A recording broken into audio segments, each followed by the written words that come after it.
Hello friends! குடும்பஸ்தன் மூவிய தான் இன்னைக்கு நான் ரிவ்யூ பண்ண வந்திருக்கேன். அ அந்த ஹீரோ எப்படி நடிச்சிருக்காங்க, ஹீரோயின் என்ன நடிச்சிருக்காங்க, என்ன கத, என்ன அப்படின்றத பத்திலாம் நான் இங்க பேச போறதில்ல. அதன் மூலமா நான் என்ன தெரிஞ்சுக்கிட்டேன், அது எனக்கு எனக்கு பர்சனலா என்ன கன்வே பண்ணுச்சு அப்படின்ற விஷயம் மட்டும் தான் நான் இங்க பேச போறேன்.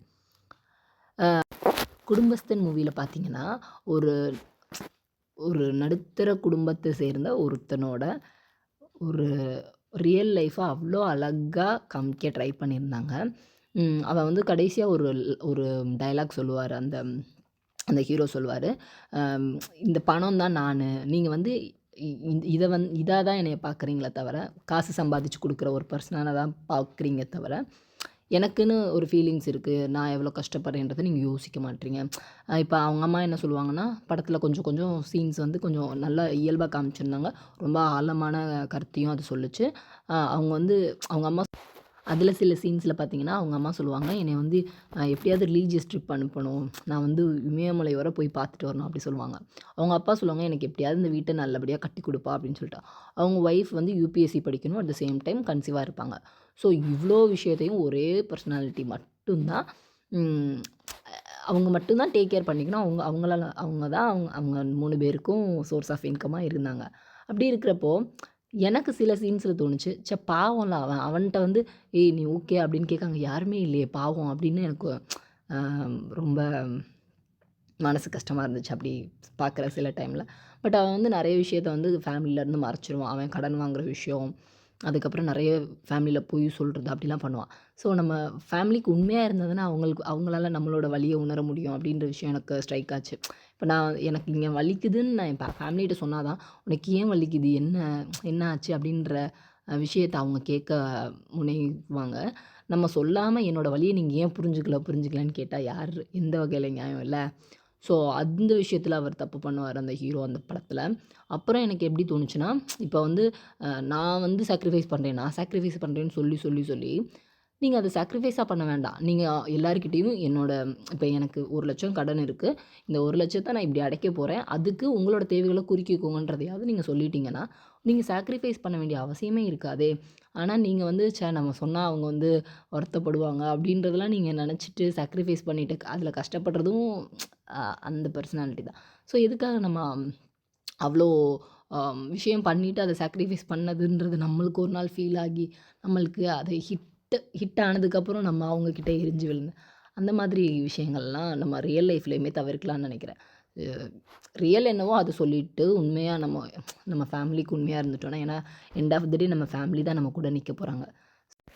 அதில இன்னொரு ரொம்ப ரொம்ப ரொம்ப முக்கியமான ஒரு பார்ட் என்னன்னா, அவன் ஃப்ரெண்டு ப்ளே பண்ற ரோல் தான்.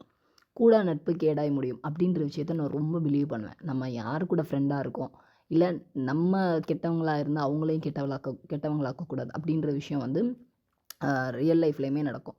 ஸோ, இதில என்ன ஆகும்னா, ஃப்ரெண்டுக்கு அவன் சப்போர்ட் பண்ணி முதலாளிய அடிச்சிற சீன் வரும்.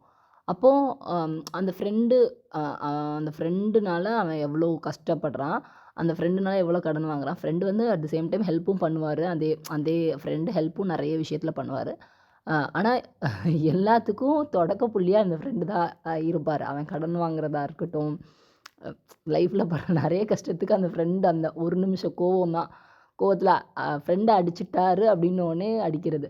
அந்த ஃப்ரெண்டு வந்து கொஞ்சம் என்ன சொல்றது? ஒரு ரெட் கேப் சிகப்பு தொப்பி அப்டின்னு 2, 3 டைம் அந்த டயலாக் வரும். அதில வந்து என்ன ஆகும்னா, அம் அவன் வந்து சிவப்பு தொப்பிய போட்டிருந்தா, அந்த முதலாளி வந்து சரி ஓகேன்னு போயிருப்பாரு. அவன் வந்து வேற சிவப்பு தொப்பிலாம் ஒரு தொப்பியா அப்படின்னு போடாம வேற ஒரு தொப்பிய போட்டிருப்பாரு.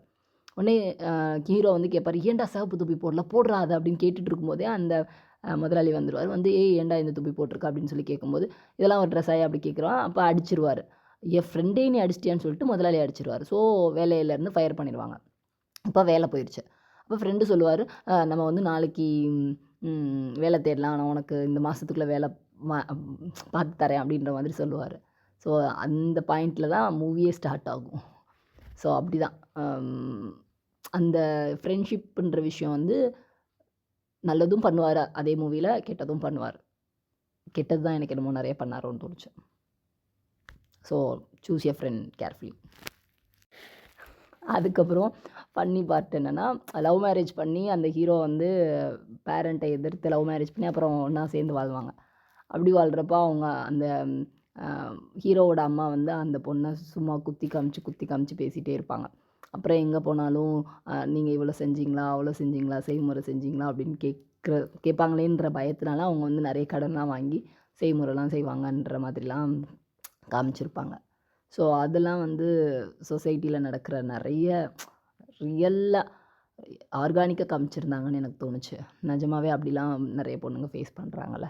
ஸோ அது நல்லா இருந்துச்சு. ஸோ ஃப்ரெண்ட்ஸ், உங்களுக்கு என்னோட ரிவ்யூ பிடிச்சிருந்துச்சுன்னா லைக் பண்ணுங்கள், கமெண்ட் பண்ணுங்கள், சப்ஸ்கிரைப் பண்ணுங்கள். உங்களுக்கு இதில் என்ன பார்ட் ரொம்ப பிடிச்சிருந்துச்சுனாலையும் கமெண்ட்டில் என்கிட்ட சொல்லுங்கள். இது மாதிரி இன்னொரு ரிவ்யூவில் சந்திக்கிறேன். பாய். நெக்ஸ்ட்டு ரிவ்யூ வந்து மதகத ராஜா இல்லக்கட்டி lucky Bhaskar. Bye. Stay tune.